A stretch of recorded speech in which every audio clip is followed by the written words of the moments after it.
بسم الله الرحمن الرحيم.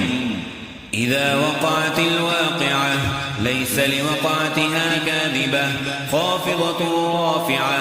إذا رجت الأرض رجا وبست الجبال بسا فكانت هباء منبثا. وكنتم أزواجا ثلاثة فأصحاب الميمنة ما أصحاب الميمنة وأصحاب المشأمة ما أصحاب المشأمة والسابقون السابقون أولئك المقربون في جنات النعيم. ثلة من الأولين وقليل من الآخرين على سرر موضونة متكئين عليها متقابلين. يطوف عليهم ولدان مخلدون بأكواب وأباريق وكأس من معين لا يصدعون عنها ولا ينزفون. وفاكهة مما يتخيرون ولحم طير مما يشتهون. وحور عين كأمثال اللؤلؤ المكنون جزاء بما كانوا يعملون. لا يسمعون فيها لغوا ولا تأثيما إلا قيلا سلاما سلاما. وأصحاب اليمين ما أصحاب اليمين في سدر مخضود وطلح منضود وظل ممدود وماء مسكوب وفاكهة كثيرة لا مقطوعة ولا ممنوعة وفرش مرفوعة. إنا أنشأناهن إنشاء فجعلناهن أبكارا عربا أترابا لأصحاب اليمين. ثلة من الأولين وثلة من الآخرين.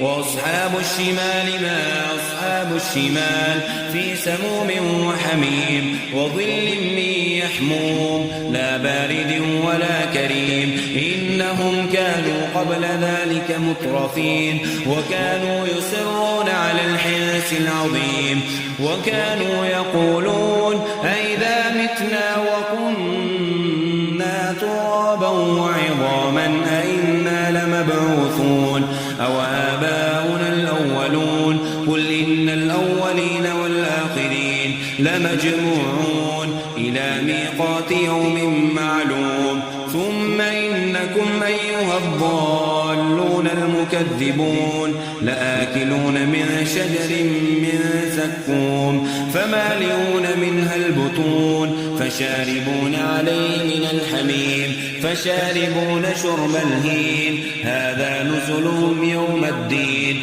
نحن خلقناهم فلولا تصدقون. أفرأيتم ما تمنون أنتم تخلقونه أم نحن الخالقون. نحن قدرنا بينكم الموت وما نحن بمسبوقين على أن نبدل أمثالكم وننشئكم فيما لا تعلمون. ولقد علمتم النشأة الأولى فلولا تذكرون. أفرأيتم ما تحرثون أأنتم تزرعونه أم نحن الزارعون.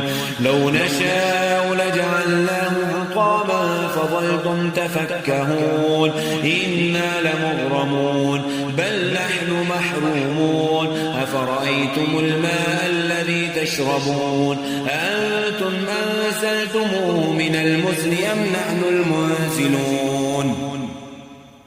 لو نشاء جعلناه أجاجا فلولا تشكرون. أفرأيتم النار التي تورون أنتم أنشأتم شجرتها أم نحن المنشئون. نحن جعلناها تذكرة ومتاعا للمقوين. فسبح باسم ربك العظيم. فلا أقسم بمواقع النجوم وإنه لقسم لو تعلمون عظيم. إنه لقرآن كريم في كتاب مكنون لا يمسه إلا المطهرون. تنزيل من رب العالمين.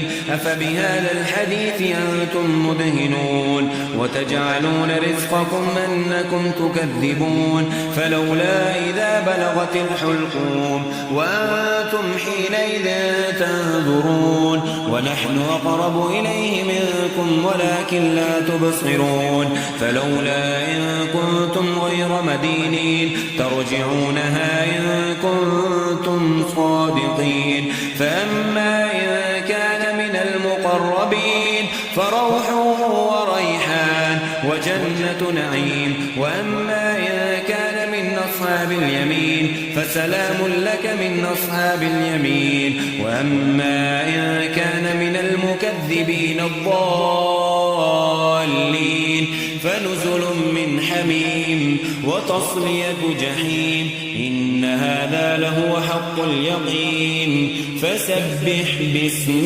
ربك العظيم.